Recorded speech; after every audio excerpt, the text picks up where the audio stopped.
What country has mandatory nap time? If you're curious about which country makes napping a part of their daily routine, you're not alone.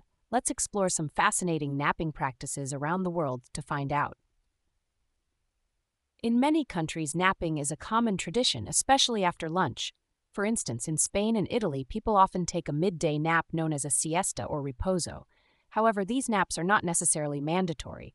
They are more of a cultural practice that is gradually becoming less common, especially among the working population. In China, napping is quite common, especially in the workplace.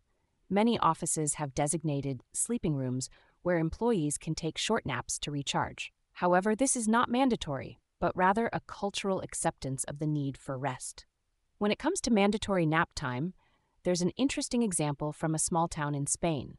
In Ador, a town in Valencia, the mayor introduced a compulsory daily siesta for the entire city in 2015.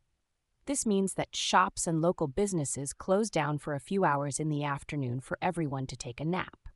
So to answer your question, while there isn't a whole country with mandatory nap time, there is a specific town in Spain where napping is compulsory.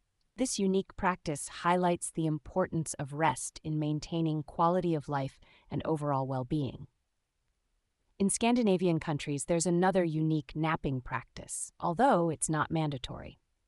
Parents often leave their babies outside in strollers to nap, believing it boosts their children's immunity and improves their sleep. However, this is more of a cultural practice rather than a requirement. In summary, while napping is a valued tradition in many cultures, the only place where it is mandatory is in the town of Ador in Spain, thanks to the mayor's initiative. This shows how some communities prioritize rest as an essential part of their daily routine.